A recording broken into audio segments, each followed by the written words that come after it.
थांब जरा. अगं पारू, तू काय होतीस आणि काय झाली? अगं तुझा हा जन्म झाला तेव्हा तुझ्या आईनं या 2 हातात तुला मला सोपवली. पारू, जेव्हा तुझ्या आईनं ह्या माझ्या दोन्ही हातात तुला सोपवलं ना, तेव्हा तुझी आई म्हणाली की बघा, ह्या पोरीच्या रूपानं लक्ष्मी आली घरात. पण तू तर काही दाशी निघाली. अरे ज्या घरानं आपल्याला भाकरी दिली त्या घराची राख रांगोळी करायला निघालीस तू. अरे काय झालं? मी काय केलं? वर तोंड करून मला विचारते होय काय केलंय म्हणून. तुझ्या तर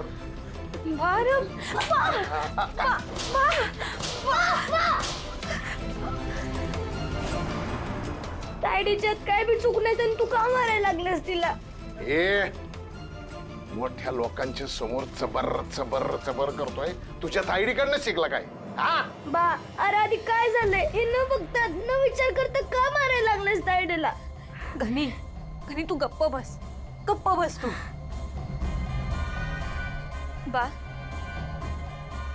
बा मला माहित आहे जे काय बी झालंय त्यामुळे तू दुखावला गेलायस, पण मला तुझी शपथ माझं यात काय बी नाही चुकलं.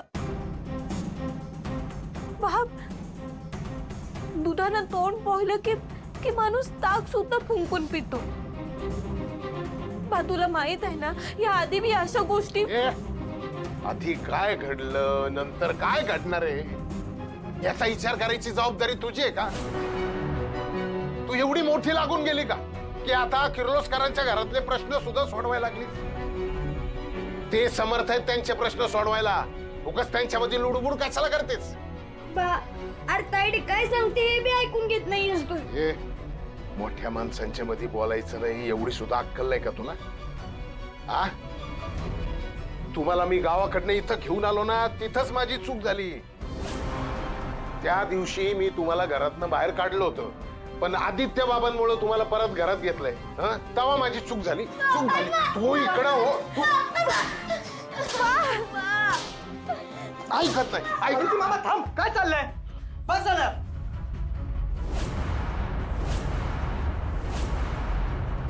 एवढूसा पण कॉन्फिडन्स नाही का तुम्हाला तुमच्या मुलीवर? हा, किर्लोस्कर घराचं नुकसान व्हावं, तिच्या देवी आईला त्रास व्हावा असं ना स्वप्नात सुद्धा वाटू शकत नाही तिला. मला कॉन्फिडन्स आहे. आणि तुम्ही एकदा तरी विचारलात का तिला तिला काय सांगायचंय ते?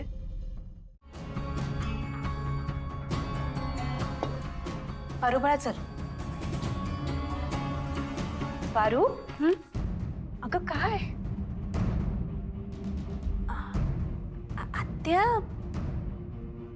आत्या हो तुम्ही उभ्या का तशा? बाहेर चला, समजे एक एक करून जेवायला जमा झाल्यात.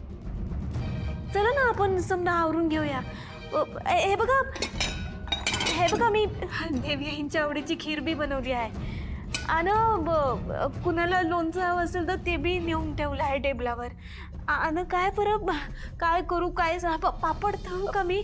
नाही पापड बी नको. काय तिखटाचं नेऊन ठेवू का, चटणी नेऊ का, काय सुचना बघा मला. म्हणजे काय करू काय नको असं झालं. चला ना आपण आवऱ्या पट्टीशी. पारू बाळा 2 मिनिट शांत राहा. आत्या 2 मिनिटं सुद्धा थांबायला येणार नाही बघा. हो लई कामं पडली आहेत. चला ना आवऱ्या पट्टीशी. पारू ऐक, अगं काय आहे? मारुती दादांनी मारलंय का ग तुला? काय विचारते मी? अगं जे झालं त्याचा नवलेश पण नाहीये तुझ्या चेहऱ्यावर. कसल्या मातीची बनलीस तू?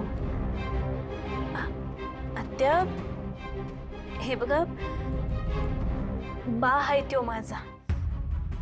आणि माझं चुकलं तर मला शिक्षा करायचा पूर्ण हक्क आहे त्याला. लहानपणी खाल्लाच आहे की मार. लहान आहेस तू आता?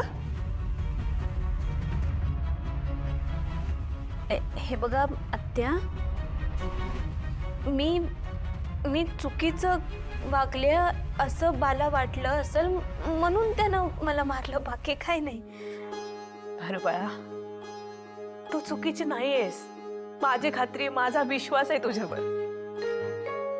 एक ना एक दिवस तू बरोबर आहेस हे सगळ्यांना कळेल, माझी खात्री आहे. आत्या, यावेळी मी चुकीचे ठरले ना तर मला जास्त आवडेल. काय? असो, आपल्याला लई कामं आहेत, आवरायला पाहिजे. चला चला, तुम्ही हे घ्या ना, या.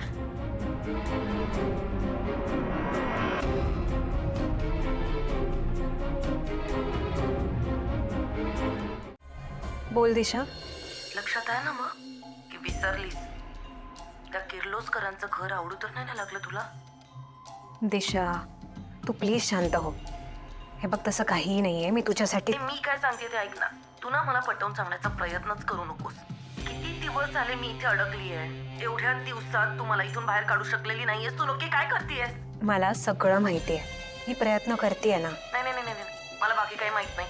तू आधी मला इथे येऊन भेटून बोलूया आपण पुढचं सगळं. हे बघ दिशा, मी आत्ताच एका मोठ्या संकटातून वाचली आहे. त्यामुळे इतक्या तुला भेटणं शक्य नाही होणार आहे. तू प्लीज समजून घे. अनुष्का मॅम, तुम्हाला बोलवलंय. ठीक आहे, मी फ्रेश होऊन येते. हो.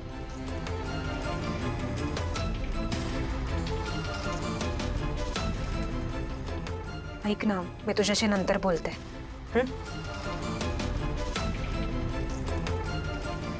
यापुढे मला सावधगिरीने पावलं टाकावी लागतील.